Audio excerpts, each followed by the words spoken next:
माँ का आशीर्वाद। पहला अध्याय। उत्सव की उमंग। 8 सितंबर 2025 की सुबह थी।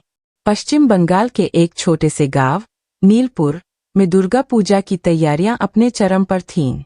गांव की हवा में मिट्टी, अगरबत्ती और फूलों की खुशबू घुली हुई थी। गलियों में रंग बिरंगे कपड़ों की मालाएं लटक रही थीं और पंडालों में बांस की खपच्चियां जोर शोर से बांधी जा रही थीं। ढोलनगारों की थाप और मंत्रोच्चारण से पूरा गांव उत्सव के रंग में डूबा था। बच्चे गलियों में दौड़ रहे थे, औरतें घरों को सजाने में व्यस्त थीं और पुरुष पंडालों को अंतिम रूप देने में जुटे थे। नीलपुर का हर कोना मां दुर्गा के स्वागत के लिए तैयार हो रहा था। गांव के बीचों बीच एक बड़ा पंडाल बन रहा था, जहां हर साल की तरह इस बार भी मां दुर्गा की भव्य मूर्ति स्थापित होने वाली थी। लोग आपस में बातें कर रहे थे कि इस बार की पूजा पिछले साल से भी ज्यादा भव्य होगी। लेकिन गांव के एक छोर पर, जहां नील नदी की धारा धीरे धीरे बहती थी, वहां उत्सव की यह चमक फीकी पड़ जाती थी। वहां एक कच्ची झोपड़ी में रहता था विश्वनाथ, एक गरीब कारीगर। विश्वनाथ का परिवार छोटा था। उसकी पत्नी लक्ष्मी और उनकी 7 साल की बेटी ममता। विश्वनाथ का जीवन संघर्षों से भरा था। न उसके पास खेत था, न कोई दुकान और न ही कोई स्थायी आमदनी। उसका एकमात्र सहारा था उसका हुनर, मिट्टी की मूर्तियां बनाना। विश्वनाथ के हाथों में जैसे जादू था। वह मिट्टी को गढ़कर ऐसी मूर्तियां बनाता था कि लोग कहते, विश्वनाथ की मूर्तियों में मां दुर्गा की आत्मा बसती है। उसकी बनाई मूर्तियों की आंखें इतनी जीवंत होती थीं कि देखने वाले खिठक जाते थे। लेकिन गरीबी की मार ने उसके इस हुनर को हमेशा दबाए रखा। विश्वनाथ हर साल दुर्गा पूजा के लिए मूर्तियां बनाता। गांव के बड़े पंडालों में उसकी मूर्तियां सजती थीं, लेकिन उसे इसका पूरा मेहनताना कभी नहीं मिलता था। लोग उसकी कारीगरी की तारीफ करते, पर उसकी मेहनत का मोल नहीं समझते। फिर भी विश्वनाथ कभी शिकायत नहीं करता था। वह कहता, मां दुर्गा मेरे काम को देख रही है। एक दिन मेरी मेहनत रंग लाएगी। दूसरा अध्याय। विश्वनाथ का परिवार। विश्वनाथ की पत्नी लक्ष्मी एक साधारण और मेहनती औरत थी। वह हमेशा मुस्कुराती रहती थी, चाहे घर में कितनी ही तंगी क्यों न हो। वह गांव में दूसरों के घरों में कितनी ही तंगी क्यों न हो, वह गांव में दूसरों के घरों में काम करती थी, बर्तन मांजती, कपड़े धोती और कभी-कभी खेतों में मजदूरी भी कर लेती। लेकिन उसका सबसे बड़ा खजाना थी उसकी बेटी ममता। ममता 7 साल की थी, लेकिन उसकी समझ बड़ों जैसी थी। वह अपने पिता के काम को बड़े ध्यान से देखती। कभी-कभी वह मिट्टी के छोटे छोटे गोले बनाकर विश्वनाथ को देती और कहती, बाबा, इसे भी मां दुर्गा की मूर्ति में डाल दो। ममता की हंसी विश्वनाथ और लक्ष्मी के जीवन की एकमात्र रोशनी थी। जब विश्वनाथ मूर्तियां बनाता, ममता पास बैठकर उसे कहानियां सुनाती। वह कहती, बाबा, मां दुर्गा सचमुच आती है ना? वो हमारी झोपड़ी में भी आएंगी ना? विश्वनाथ मुस्कुराकर कहता, हाँ बेटी, मां सबके पास आती है। बस दिल से पुकारना पड़ता है। उस सुबह भी विश्वनाथ अपने आंगन में बैठा मां दुर्गा की मूर्ति को अंतिम रूप दे रहा था। इस बार उसने गांव के सबसे बड़े पंडाल के लिए मूर्ति बनाई थी। वह चाहता था कि यह मूर्ति ऐसी हो कि लोग सालों तक इसे याद रखें। उसकी उंगलियां मिट्टी पर नाच रही थीं और उसकी आंखें मूर्ति की आंखों में खोई थीं। वह सोच रहा था, इस बार मेरी मूर्ति मां का सच्चा रूप दिखाएगी। शायद मां हमारी गरीबी को भी देख ले। लक्ष्मी पास ही बैठी थी। वह ममता के लिए पुराने कपड़ों से एक छोटी सी गुड़िया सिल रही थी। उसने विश्वनाथ से कहा, ममता को संभाल लेना, ये बड़ी शरारती है, कहीं मिट्टी में न गिर जाए। विश्वनाथ ने हंसकर कहा, हाँ लक्ष्मी, तू फिक्र न कर, मैं देख लूंगा। ममता पास ही खेल रही थी। उसने मिट्टी से एक छोटा सा शेर बनाया और विश्वनाथ को दिखाया। बाबा, देखो, मां दुर्गा का शेर। विश्वनाथ ने उसकी तारीफ की और उसे पास बुलाकर गले लगाया। तीसरा अध्याय। अनहोनी। आंगन के एक कोने में एक पुराना बिजली का मोटर पड़ा था, जिसे विश्वनाथ मिट्टी गूंथने के लिए इस्तेमाल करता था। मोटर पुराना था और इसके तार खुले हुए थे। बारिश के पिछले दिनों में पानी जम गया था और तार गीली मिट्टी में पड़े थे। विश्वनाथ का ध्यान मूर्ति पर था और वह बार बार ममता को देखना भूल गया। ममता खेलते खेलते मोटर के पास पहुंच गई। उसकी नन्ही उंगलियां तार से छू गईं और अगले ही पल एक तेज झटका लगा। ममता का छोटा सा शरीर कांप उठा और वह मिट्टी पर गिर पड़ी। विश्वनाथ को कुछ पता नहीं चला। वह मूर्ति की आंखों में रंग भर रहा था।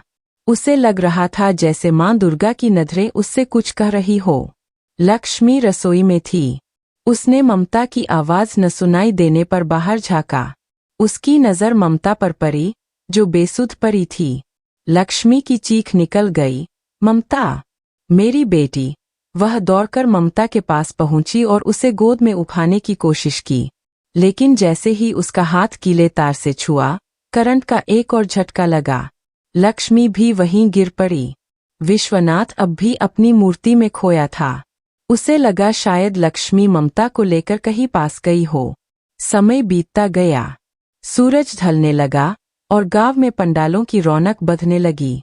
विश्वनाथ ने काम खत्म किया और हाथ धोने बाहर निकला। तभी उसकी नजर ममता और लक्ष्मी पर पड़ी। दोनों जमीन पर पड़े थे, उनके चेहरे बेरंग और आंखें बंद। विश्वनाथ का दिल जैसे रुक गया। लक्ष्मी, ममता, उसकी चीख आसमान तक पहुंच गई। वह दौड़कर उनके पास पहुंचा। उसने ममता को गोद में उठाया, लेकिन उसका नन्हा शरीर ठंडा पड़ चुका था। लक्ष्मी को हिलाया, लेकिन कोई जवाब नहीं। विश्वनाथ का पूरा शरीर कांप रहा था। गांव वाले उसकी चीख सुनकर दौड़े आए। किसी ने कहा, करंट से मरे हैं ये।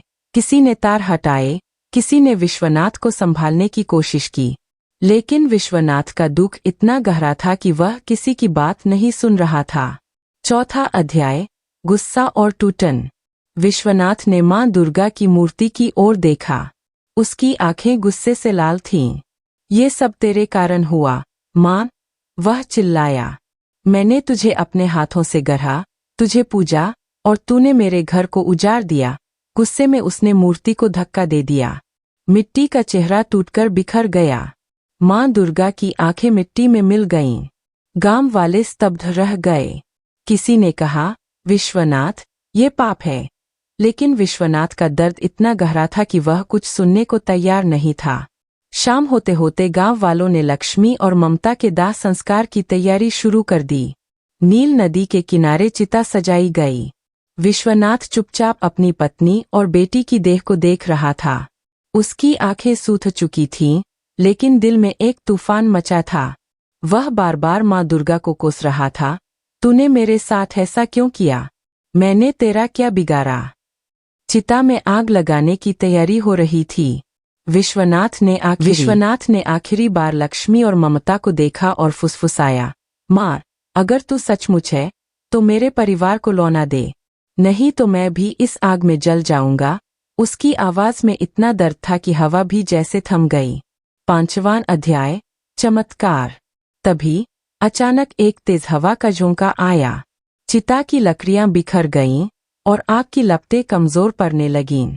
गांव वाले हैरान रह गए। उसी पल विश्वनाथ की नजर टूटी मूर्ति पर पड़ी, जो आंगन में पड़ी थी। मूर्ति के टूटे हिस्से से लाल रंग का तरल बह रहा था, जो मिट्टी में मिल रहा था। लोग डर से पीछे हटने लगे। किसी ने कहा, ये मां का प्रकोप है। किसी ने फुसफुसाया, नहीं, ये चमत्कार है।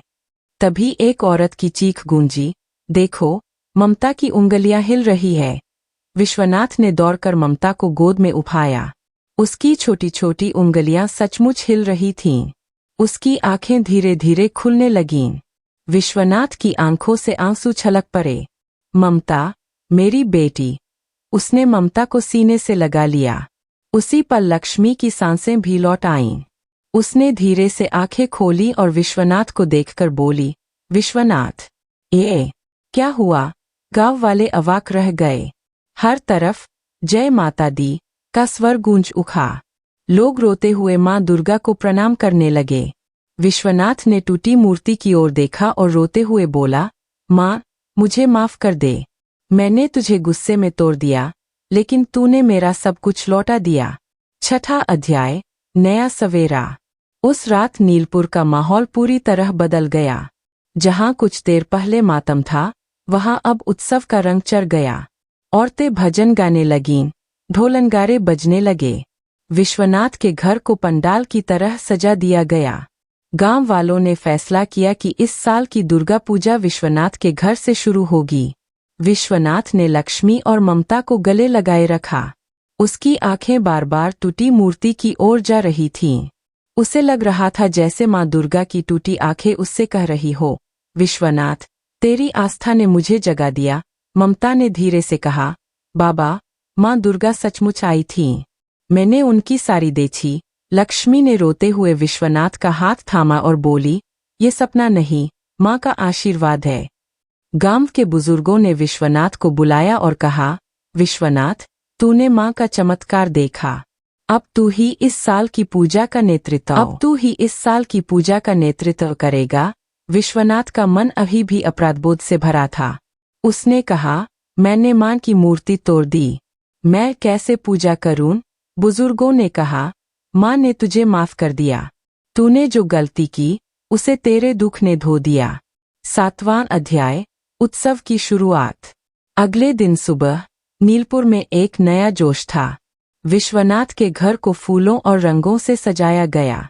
गांव की औरतें दीपक और अगरबत्ती लेकर आईं। बच्चे फूलों की मालाएं लिए दौड़ रहे थे। विश्वनाथ ने टूटी मूर्ति के टुकड़ों को इकट्ठा किया और नदी के किनारे रख दिया। उसने मां से माफी मांगी और नई मूर्ति बनाने का संकल्प लिया। दुर्गा पूजा की शुरुआत विश्वनाथ के घर से हुई। उसने मां दुर्गा की आरती की और गांव वालों ने जय माता दी के जयघोष से आसमान गूंजा दिया। ममता और लक्ष्मी स्वस्थ थीं और उनकी मुस्कान ने विश्वनाथ के दिल को सुकून दिया। उस साल की दुर्गा पूजा नीलपुर के इतिहास में स्वर्णिम अक्षरों में लिखी गई। लोग कहते, विश्वनाथ की आस्था ने मां को जगा दिया। विश्वनाथ ने फिर से मूर्तियां बनानी शुरू कीं, लेकिन इस बार उसकी मूर्तियों में एक नई चमक थी।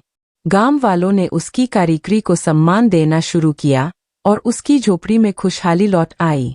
विश्वनाथ को अब यकीन हो गया था कि मां दुर्गा हर भक्त की पुकार सुनती है। उसने अपने जीवन का हर पल मां को समर्पित कर दिया और हर साल जब दुर्गा पूजा का समय आता, वह अपनी मूर्तियों में मां का आशीर्वाद उतारता और गांव वाले उसकी मूर्तियों को देखकर कहते, ये मूर्तियां नहीं, मां का जीवंत रूप है।